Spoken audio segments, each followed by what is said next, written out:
الحمدللہ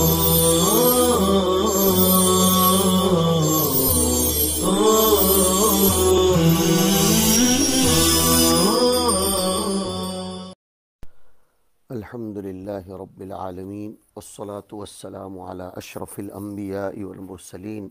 نبینا و مولانا محمد وعلی آلہ وصحابتہ اجمعین اما بعد۔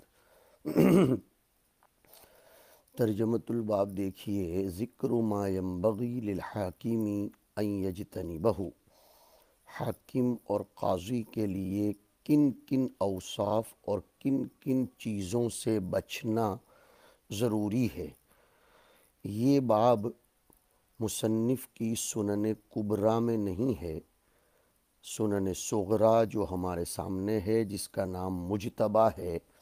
اس میں مصنف نے اس کو بڑھایا ہے، اور شاندار ترجمۃ الباب ہے کہ حاکم کے لیے ان چیزوں سے بچنا ضروری ہے۔ کون سی چیزیں پڑھتے ہیں؟ قتیبہ کے حوالے سے ہے، عن عبد الرحمن بن ابی بکرۃ رضی اللہ عنہ قال کتب ابی، یعنی ابو بکرہ نے مجھے لکھ کر بھیجا، وکتبت لہ الی عبید اللہ بن ابی بکرۃ وہو قاضی سجستان۔ عبد الرحمن ابن ابی بکرہ کہتے ہیں کہ میرے والد نے لکھا اور میں نے ان کے لیے میرے بھائی عبید اللہ ابن ابی بکرہ کو لکھ کر بھیجا، جبکہ وہ یعنی میرے بھائی سجستان کے قاضی تھے۔ کیا لکھوایا؟ کہ اللہ تحکم بین اثنین وانت غضبان۔ یہ ہے ترجمۃ الباب، کہ کبھی بھی دو لوگوں کے درمیان فیصلہ مت کرنا جبکہ تم کسی ٹینشن میں، مس بیلنسنگ میں، دماغی توازن کھوئے ہوئے ہونے کی حالت میں یا غصے کی حالت میں ہوں۔ فإنی سمعت رسول اللہ صلی اللہ علیہ وسلم یقول، اس لیے کہ میں نے، یعنی ابو بکرہ فرماتے ہیں کہ میں نے جناب رسول اللہ صلی اللہ علیہ وسلم کو یہ فرماتے ہوئے سنا ہے کہ لا یحکم احد بین اثنین وہو غضبان۔ یہ نہیں کا صیغہ ہے کہ کوئی شخص دو لوگوں کے درمیان غصے کی حالت میں فیصلہ نہ کرے۔ اس روایت کی سند میں ابو عوانہ نام کے راوی آئے ہیں، جو کنیت ابو عوانہ ہے، نام ہے وضاح ابن عبداللہ الیشکری الواسطی، اور عبد الملک ابن عمیر نام کے جو راوی آئے ہیں وہ اللخمی الفرسی الکوفی راوی ہیں، ثقۃ فقیہ، لیکن ان کا حافظہ آخری عمر میں ذرا متاثر ہو گیا تھا، تدلیس بھی کرتے تھے۔ نیز اس میں ایک لطیفۃ الاسناد یہ ہے کہ اس میں جو صحابی ہیں حضرت ابو بکرہ رضی اللہ تعالیٰ عنہ، یہ ان لوگوں میں سے ہیں جو اپنی کنیت سے مشہور ہوئے، بلکہ یہ ابو بکرہ ان کی لقب ہے جو صورت کنیت میں ہے۔ ان کا یہ لقب اس لیے رکھا گیا تھا کہ وہ لٹک گئے تھے طائف کے قلعے میں کنویں کی رسی سے، اور پھر اسلام لے آئے تھے۔ حضور صلی اللہ علیہ وسلم نے انہیں آزاد کر دیا تھا اسی وقت۔ ان کی کنیت ابو عبد الرحمن تھی، لیکن ابو بکرہ، بکرۃ البئر، بکرۃ البئر کہتے ہیں کنویں کی رسی کو، تو ان کو چونکہ وہ کنویں کی رسی سے لٹک کر اور پناہ لے کر آ گئے تھے، اس لیے ان کو ابو بکرہ کہا جانے لگا۔ وہ روایت کرتے ہیں، اور یہ عبد الرحمن ابن ابی بکرہ بخاری شریف میں یوں آیا، سمعت عبد الرحمن ابن ابی بکرۃ، تو عبد الملک ابن عمیر راوی کے باب میں نے جو ذکر کیا کہ وہ مدلس ہیں، لیکن جب بخاری میں انہوں نے سمعت عبد الرحمن ابن ابی بکرۃ میں سماع کی تصریح کر دی تو تدلیس کی تہمت ان سے مرتفع اور زائل ہو گئی۔ دوسرا لفظ حدیث میں ہے کتب ابی نفیع ابن الحارث رضی اللہ تعالی عنہ وکتبت لہو، مطلب یہ ہے ابو بکرہ نے خود ایک مرتبہ تو لکھا اور دوسری مرتبہ اپنے بیٹے عبد الرحمن کو حکم دیا کہ تم اپنے بھائی کے لیے یہ لکھ کر بھیجو، تو گویا خود بھی لکھا اور لکھوایا۔ اور ایک قول یہ بھی ہے کہ کتب ابی کا معنی یہ لے لیا جائے کہ لکھوایا، جیسے بن الامیر والمدینہ، تو بھی کوئی حرج کی بات نہیں ہے، اور اصل یہی ہے کہ عدم تعدد مانا جائے۔ یہ جو لفظ آیا کہ میرے بھائی عبید اللہ ابن ابی بکرہ سجستان کے قاضی تھے، سجستان یہ ہندوستان کی طرف کا ایک حصہ ہے۔ سجستان، امام ابو داود سلیمان ابن الاشعث السجستانی تم لوگ سنتے ہو، تو یہ سجستان اور کرمان کے درمیان 100 فرسخ کا فاصلہ ہے۔ ان میں سے 40 فرسخ تو جنگل ہی جنگل ہے، اس میں پانی وغیرہ کا نام نہیں ہے، اس کی طرف نسبت کر کے سجستانی بولا جاتا ہے، اور سجزی بھی بولا جاتا ہے، اور سجزی بھی بولا جاتا ہے۔ سجستان غیر منصرف ہے علمیت اور عجمہ ہونے کی بنا پر۔ طبقات ابن سعد میں یہ بات لکھی ہے کہ زیاد جب عراق کا گورنر تھا تو اس نے اپنے ماں شریک بھائیوں کو قریب کیا تھا اور ان کو مشرف عزتوں سے نواز کر ان کو کچھ زمینیں بھی دے دی تھی، اور عبید اللہ ابن ابی بکرہ کو سجستان کا گورنر بنایا تھا، اور ابو بکرہ کا انتقال رضی اللہ تعالیٰ عنہ زیاد کی گورنری کے زمانے میں ہوا ہے۔ اصل حدیث کا متن یہ ہے کہ دو لوگوں کے درمیان غصے کی حالت میں کوئی ججمنٹ، کوئی فیصلہ نہیں کرنا چاہیے۔ اس کی وجہ یہ ہے کہ غصے کی حالت میں فیصلہ کرنے میں حاکم کے باب میں بڑا اندیشہ ہوتا ہے کہ وہ غیر حق کی طرف تجاوز کر جائے، اور جس کے لیے جو چیز دینے کی ہے اس کو نہ دے، اور نہ دی ہوئی چیز کو دے دے۔ یہی بات اکثر علماء نے لکھی ہے۔ دوسری بات یہ بھی ہے کہ غضب کی حالت میں تغیر فی العقل پایا جاتا ہے، اور عقل میں جب تغیر ہوتا ہے، مغلوب ہو جاتا ہے انسان،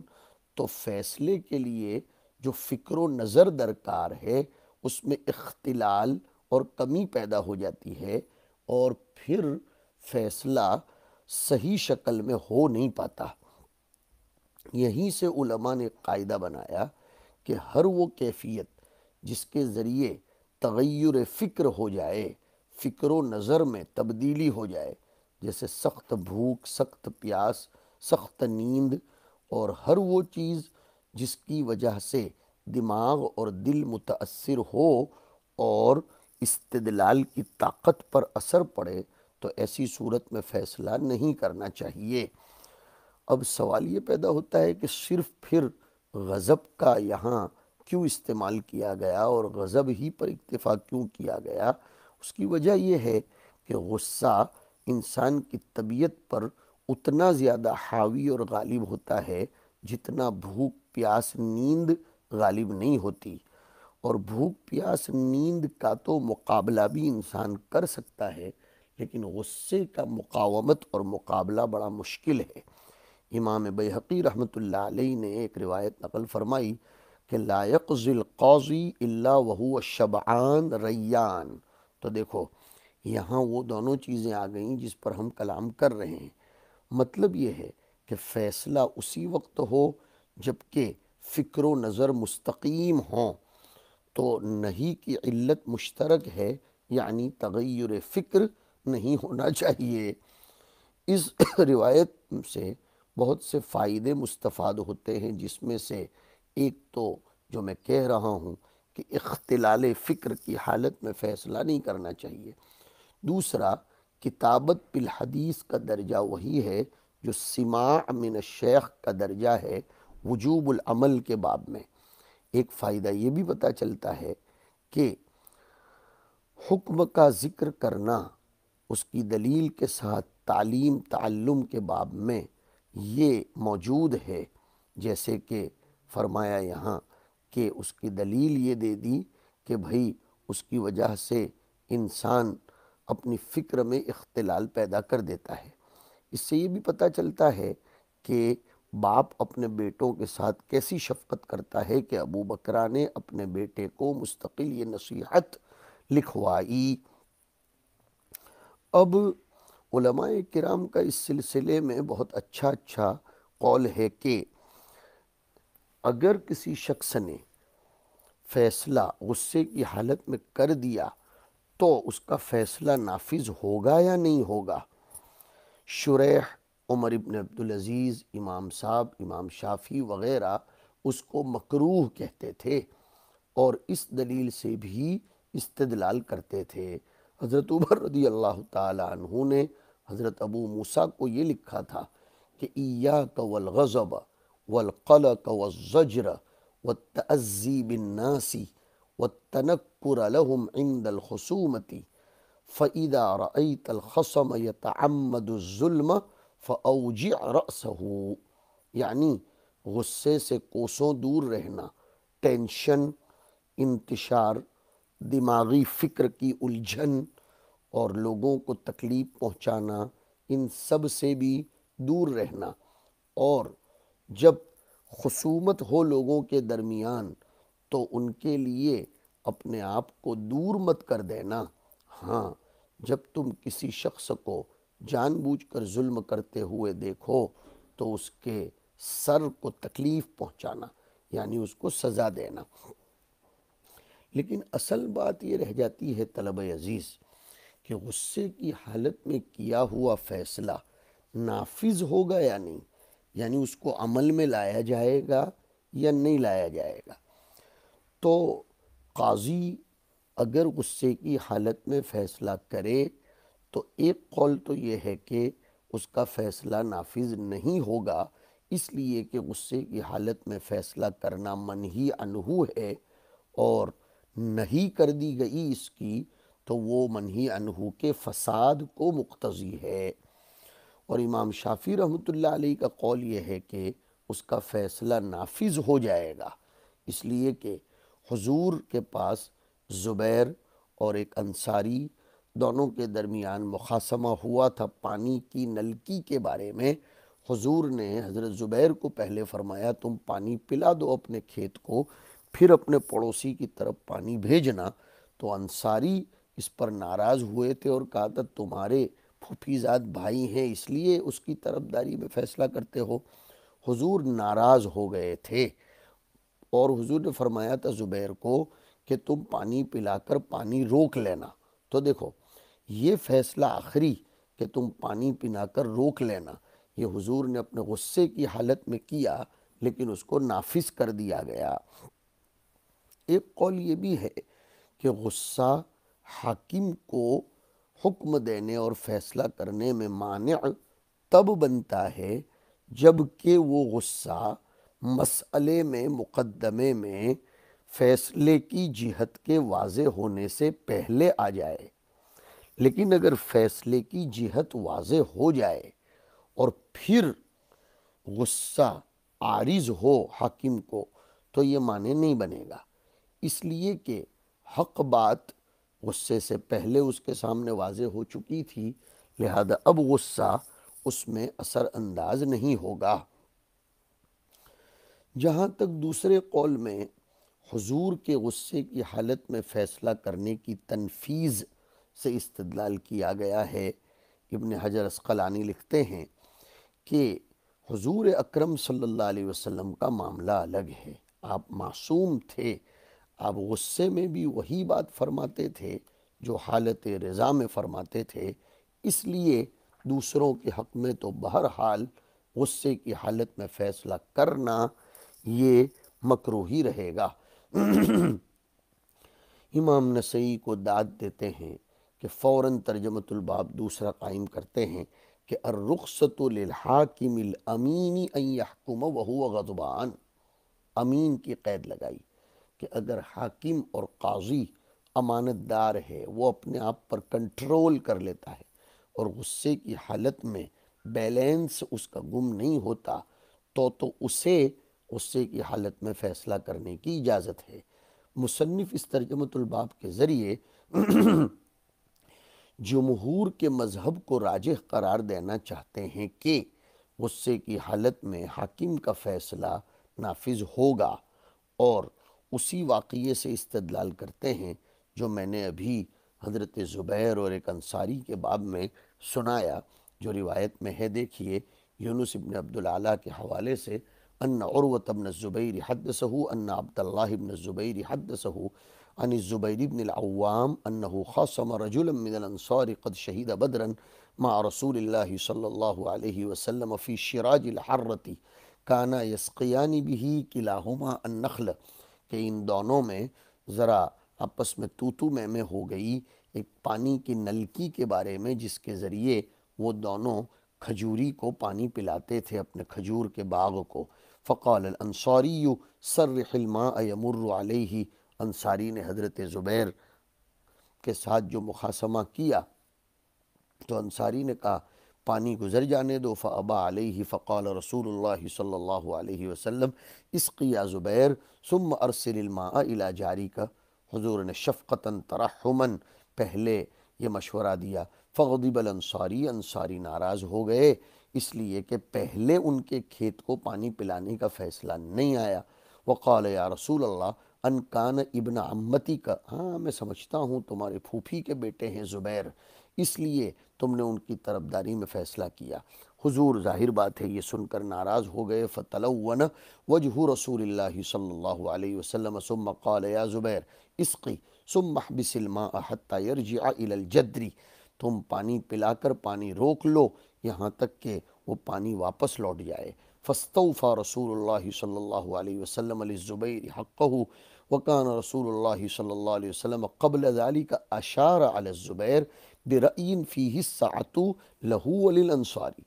حضور نے اس سے پہلے حضرت زبیر کو ایک ایسا مشورہ دیا تھا جس میں زبیر کا بھی فائدہ تھا، السعۃ فائدہ، اور انصاری کا بھی۔ فلما احفظ رسول اللہ صلی اللہ علیہ وسلم الانصاری استوفى للزبیر حقہ، لیکن جب انصاری نے حضور کو غصے کر دیا اور اس طرح تہمت لگائی کہ تمہارے پھوپھی کے بیٹے ہیں، تو حضور نے زبیر کو ان کا حق دے دیا، فی صریح الحکم، صاف صاف۔ قال الزبیر لا احسب هذه الآیت انزلت الا فی ذلك فلا وربک لا یؤمنون حتی یحکموک فیما شجر بینہم۔